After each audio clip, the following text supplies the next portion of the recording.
They didn't throw me out.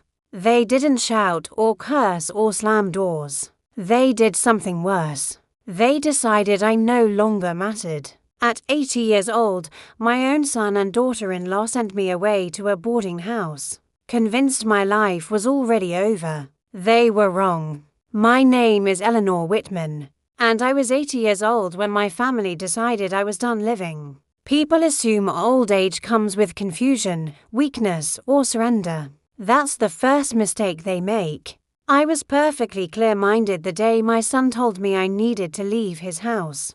Daniel stood across from me in the living room. He couldn't look me in the eye. His wife, Melissa, sat beside him, back straight, expression controlled like this was a necessary business decision. "It's for your comfort," she said. "You'll have people your age, nurses, structure." Structure, a word younger people use when they want control without guilt. I had lived in that house for nearly 2 decades. I helped pay for it. I helped raise their children. I cooked, cleaned, stayed quiet, learned when to disappear. Somewhere along the way, I stopped being a person and became a background object. And objects get replaced. I didn't argue. I didn't remind them of sacrifices or love or loyalty. At 80, I had learned something. Valuable people who decide to abandon. You don't deserve explanations. So I packed one suitcase. The boarding house was clean but lifeless. Beige walls, polite smiles. Everyone there had the same story, just told differently. Families who moved on and called it care. That first night, I sat alone on the narrow bed and listened to the silence. No television, no footsteps, no voices asking if I needed anything. And that's when it hit me. I was free. No one watching. No one dismissing me. No one telling me I was too old to understand money, decisions, or power. I had spent my life managing finances quietly, balancing accounts, stretching dollars, making smart choices while louder people took credit. I knew how systems worked because I survived them. Old age didn't dull my instincts. It sharpened them. I looked at my reflection in the mirror, wrinkled skin, steady eyes. I wasn't afraid. I wasn't angry. I was focused. They sent me away believing I would fade. Instead, they handed me the one thing I hadn't had in years: time to rebuild myself. And this time, I would build something so large, so undeniable, that forgetting me would be impossible. I didn't tell anyone my plans. At 80, people mistake silence for emptiness. I let them. The boarding house had a small common room where residents gathered every morning, pretending to read newspapers they barely touched. I sat there too, listening. You learn more when you don't speak. That's how I met Harold Bennett. He was 76, sharp-eyed, restless, and deeply unhappy to be there. Everyone knew he'd once been someone, though no one knew exactly what that meant. People like to exaggerate the past when they've lost control of the present. One morning, he muttered to himself about a missed opportunity. I looked up. "Opportunities don't disappear," I said calmly. "They just wait for better timing." He stared at me, surprised. "You don't sound like the others," he replied. That was the beginning. Over the next few weeks, Harold and I spoke every morning. Not about our families, we both knew better, but about markets, mistakes, and money. He had been a mid-level investor in his younger years. Not famous, not wildly successful, but experienced. I told him what I hadn't told anyone else. I had savings. Not extravagant, but untouched, carefully protected. Money I never trusted my son or daughter-in-law to manage. "You're 80, he said once, not unkindly. "What do you want to do with it?" I didn't hesitate. "I want it to grow," I said, quietly. Harold smiled. That was the moment I knew he understood me. We started small. Online trading platforms. Low-risk entries. I watched every movement like a hawk. Age didn't slow my learning, it removed my fear. I had already lost everything that mattered socially. What was left to be afraid of? At night, I studied. I remembered patterns. I followed instincts sharpened by decades of survival. My first profit wasn't dramatic, just enough to confirm something important: I still had it. No one at the boarding house noticed the change. Not the way I sat straighter. Not the way my eyes calculated instead of drifted. Daniel never called. Melissa never checked in. That silence became fuel. I didn't want revenge. I wanted independence so complete that their opinions would never touch me again. One evening, Harold leaned back in his chair and laughed softly. "You know," he said, "if you'd started earlier, you'd be dangerous." I looked at him. "I didn't start late," I replied. "I started free." That night, I checked my account again. The numbers were still modest but moving, alive. For the first time since they sent me away, I slept deeply. They thought 80 meant the end. They had no idea my foundation was already set. If there's one advantage to being 80, it's this: people stop expecting you to be brave. They also stop trying to stop you. By the third month at the boarding house, my routine was invisible. Morning coffee, afternoon walks, evening television I barely watched. No one suspected that every night, after the hallway lights dimmed, I sat at my small desk, with a laptop and made decisions that would terrify people half my age. Harold watched quietly. He never interfered unless I asked. That restraint told me more about him than his resume ever could. One evening, I showed him a screen. "This is reckless," he said after a long pause. I smiled. "No," I replied. "This is early." The opportunity was a struggling logistics tech company based in Texas, overshadowed, undervalued, poorly marketed. The kind of company analysts ignored because it wasn't flashy enough. But I recognized the structure. I had seen this before: businesses that failed not because they were weak, but because they were misunderstood. Harold shook his head. At my age, I interrupted gently, "I don't have time for safe boredom." I invested. Not everything. I'm not foolish. But enough to matter. The next 2 weeks were agony. The stock dipped. Forums panicked. Analysts scoffed. Harold didn't say "I told you so," which I appreciated. Then the contract news broke. A major national retailer signed on. Overnight, the numbers shifted. Slowly at first, then violently upward. I stared at the screen, unmoving. I wasn't excited. I was confirmed. That night, I didn't celebrate. I adjusted, reinvested, diversified. The goal wasn't to win, it was momentum. People think success feels loud. It doesn't. It feels quiet and controlled. Like holding your breath underwater and realizing you're not drowning. Weeks later, the boarding house manager knocked on my door. "We're reviewing resident finances," she said awkwardly. "Just standard procedure." I nodded politely, knowing exactly what she would find. After that, staff attitudes shifted. Respect crept in, uninvited. People sensed change before they understood it. Daniel still hadn't called. I checked my phone one evening and felt nothing. That's when I knew something had truly changed. I wasn't building a comeback to prove anything to my family. I was building it because I liked who I was becoming: decisive, unafraid, unburdened. Harold raised his cup toward me one morning. "You realize," he said, "this is only the beginning." I met his gaze. "I know," I replied. "And this time, I won't stop halfway." At 80, I had taken a risk they said I shouldn't. And it paid me back with something far more valuable than money: control. Money changes people long before it changes their lifestyle. I felt it happening inside me: not greed, not arrogance, but precision. By the 4th month, my account no longer looked like a hobby. It looked like intent. I knew better than to celebrate early. Wealth that arrives loudly disappears the same way. So I did what I had always done best in life: I moved quietly. One afternoon, I left the boarding house alone and took a cab downtown. The driver asked where my family was. I smiled and said nothing. At 80, silence is a luxury people underestimate. I walked into a small legal office tucked between a dry cleaner and a dentist. No glass towers. No arrogance.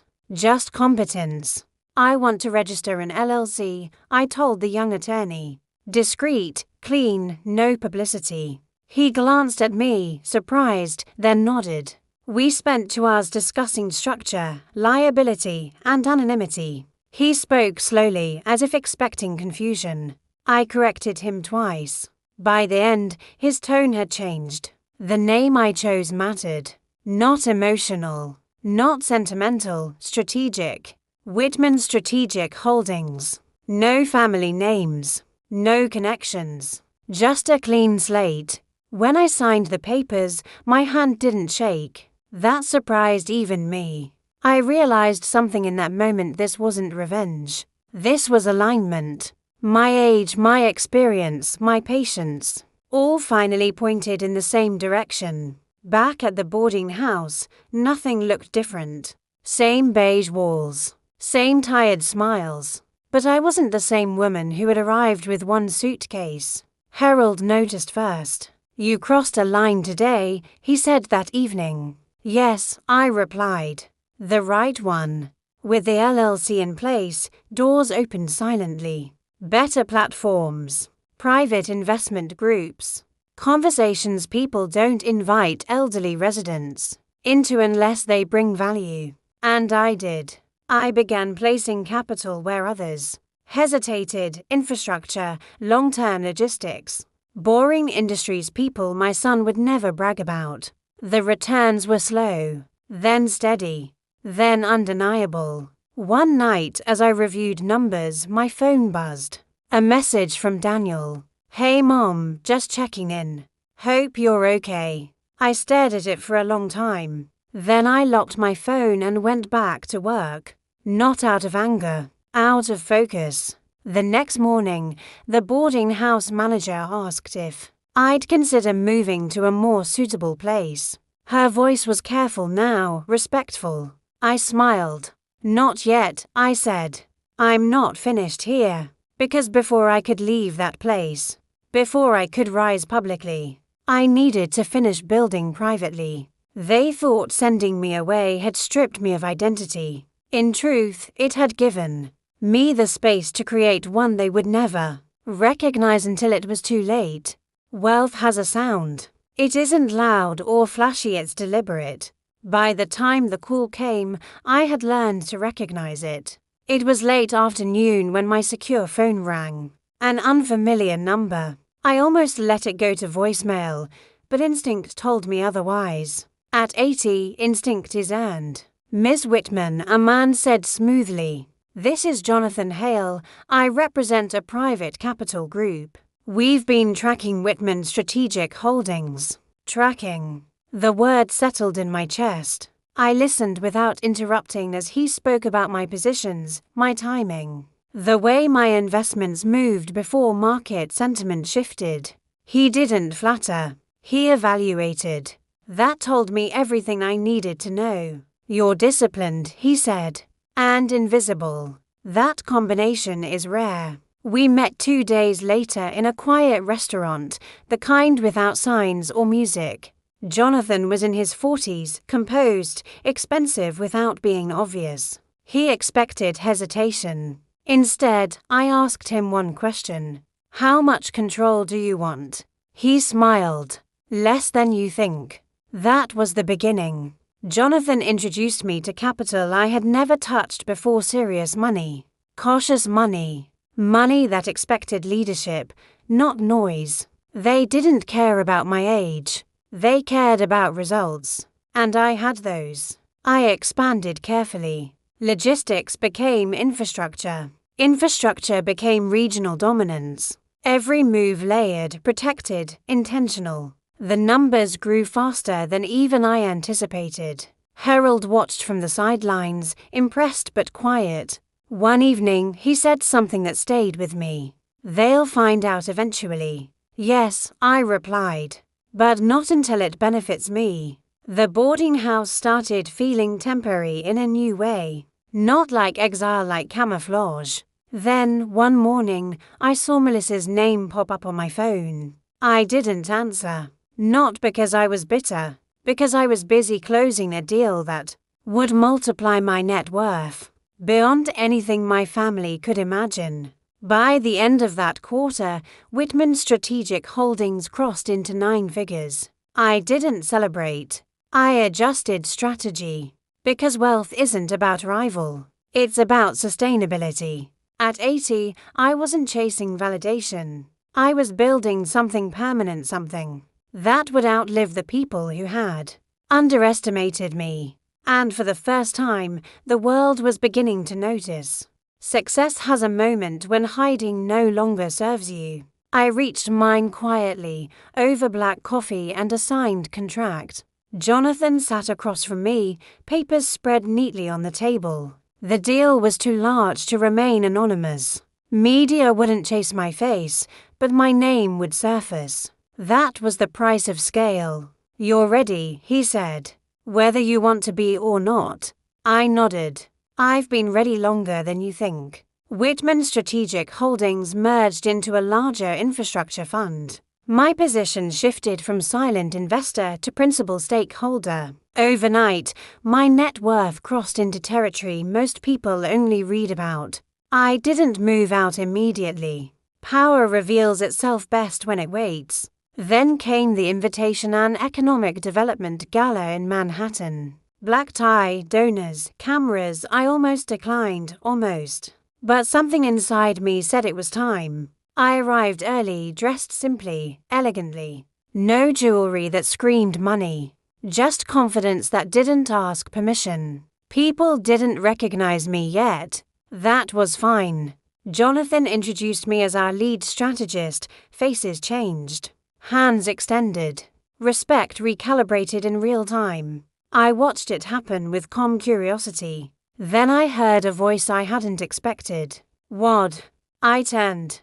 Daniel stood frozen near the bar, older, thinner, unprepared. Melissa was beside him, smiling politely until she saw my face. Her smile vanished. For a moment, no one spoke. I didn't rush to explain. I didn't apologize for my success. I simply met my son's eyes. "Hello, Daniel," I said warmly. "It's good to see you." Melissa recovered first. She always did. "We didn't know you were involved in this world." I smiled. "I wasn't, once." The conversation was brief, professional, civil, devastating in its restraint. They left early. Later that night, Jonathan raised his glass. "You handled that with grace." I nodded. "Grace isn't weakness," I said. "It's control." When I returned to the boarding house that evening, I packed my suitcase, the same one I'd arrived with. It felt symbolic. At the door, Harold watched silently. "You won't be coming back," he said. "No," I replied. "But I'll remember who I was here. Because this place didn't break me. It refined me." And now, the world would meet Eleanor Whitman not as someone's mother, not as someone's burden, but as exactly who I had become. It didn't happen overnight. Change rarely announces itself with fanfare. But when my family realized, Eleanor Whitman, the quiet, 80-year-old they thought powerless, was now untouchable, everything shifted. Daniel and Melissa first noticed subtle things. Invitations sent to my office instead of my home. Emails carbon copied to major investors. Conference calls they couldn't intercept. Their casual assumptions that I was invisible were crumbling. I didn't reach out. I didn't flaunt. I let them discover, piece by piece, that sending me to a boarding house had been the easiest mistake of their lives. One afternoon, Daniel called. His voice wavered, not anger, not guilt, just unsteady confusion. "Mom, I heard about your fund." "How?" I interrupted him gently. "I built it, Daniel. Just like I've always built everything, quietly, with patience and discipline." There was a pause. I knew he realized he had underestimated me for decades. That silence was the acknowledgement of all the times he had dismissed my advice, my decisions, my instincts. Melissa tried a different approach. She sent a corporate gift basket, expensive, branded, polite. It wasn't a gesture for me. It was a message to my advisors, a desperate attempt to insert herself into a world she had long ignored. I laughed softly when I received it, not cruelly but with awareness. The world had changed. They hadn't. Later that week, a minor local news outlet ran a short profile on Whitman Strategic Holdings. I stayed off camera, but my name made the headlines. Daniel read it in the morning paper and dropped it onto the kitchen table of my old home with a resigned expression. Melissa, who had meticulously tried to erase me, no longer had the luxury of ignoring my existence. I didn't gloat. I just kept moving. Investments, partnerships, acquisitions. My empire expanded silently, confidently, almost invisibly. The best kind of power doesn't announce itself. It just exists, inevitable. When Daniel reached out again, this time asking for advice on an investment, I paused before replying. I considered what I had learned about respect, about boundaries, about reclaiming what is yours. Finally, I said, "I'll help, but only if you listen this time." It was the first time he truly heard me, not as his mother, but as someone who had mastered the game he thought he understood. And that's when I realized something profound. The boarding house hadn't been my exile. It had been my crucible. They had tried to break me. Instead, they had forged me. Eleanor Whitman, 80 years old, invisible to the world they controlled, had returned not just rich, but unshakable. I had learned a truth few understand. Power isn't claimed, it's recognized. Whitman Strategic Holdings had grown beyond what anyone, including me, had anticipated. What started as careful investments in overlooked sectors had transformed into multi-billion-dollar holdings, logistics, real estate, tech infrastructure. I didn't flaunt it. I didn't need to. The numbers spoke louder than press releases. One crisp morning in Manhattan, Jonathan Hale and I walked into a boardroom that overlooked the skyline. The room was quiet, tense with expectation. Investors, analysts, and executives, people I had never met in person, waited. They expected cautious statements, timid negotiation. They got Eleanor Whitman. I presented projections, acquisitions, and growth plans with calm authority. Every word measured, every number deliberate. Not once did anyone doubt me. Not once did they challenge the decisions. Because I wasn't asking for respect. I had already earned it. Meanwhile, back home, Daniel and Melissa could no longer ignore what they had unleashed. Emails leaked. Headlines surfaced. Forbes quietly mentioned Whitman Strategic Holdings as a rising powerhouse led by a seasoned strategist. Social media discussions debated my anonymity. Before the picture finally surfaced, a composed woman, grey-haired, eye sharp, suit impeccable, standing tall in the corner of a sleek office. Daniel called. Again, this time urgency colored his voice. "Mom, I didn't realize." I held the phone loosely. "Didn't realize what, Daniel?" "That's this. You're managing billions. You, 80 years old," I finished for him. "And yes, I am managing billions. And no, your opinions no longer matter in my decisions." Melissa tried her usual manipulation, sweet voice, soft tones, but Daniel interrupted. Hesitation in his own voice. He had seen the transformation. The woman he underestimated was now unstoppable. The boarding house faded from memory. It had been a stepping stone, a place where the world could no longer see me. And in that invisibility, I rebuilt myself. Now the world was seeing Eleanor Whitman, not as an 80-year-old former mother-in-law, but as a force in finance and infrastructure. Harold, still my silent advisor from the boarding house days, said quietly, "I think they finally understand." I nodded. "Yes," I said. "They understand, but only partially. Because the full scale of my empire, my strategy, my patience, they still had no idea. The best part, that revelation would come, slowly." By now, Whitman Strategic Holdings had become a name no one could casually dismiss. Billion-dollar acquisitions, strategic mergers, and silent dominance in multiple industries had elevated me far beyond anything Daniel and Melissa could imagine. When they sent me away to that boarding house, the first time they truly faced it wasn't in a conversation. It was in a conference room. I had arranged a small, private meeting under the guise of family reconciliation. Daniel arrived, confused. Melissa followed, wearing that practiced smile that always tried to hide fear. Neither expected what they would see. On the table, I laid out a detailed portfolio of my investments, property holdings in 3 states, equity in a top logistics firm, and a newly acquired tech startup on the rise. Every number was precise, every projection backed by research and data. Daniel's face paled. Melissa's composure faltered. You own all this?" Daniel asked, his voice barely above a whisper. "Yes," I replied calmly. "And I built it all after you sent me away." Melissa's hands trembled. "Eleanor, we didn't think." "Exactly," I interrupted.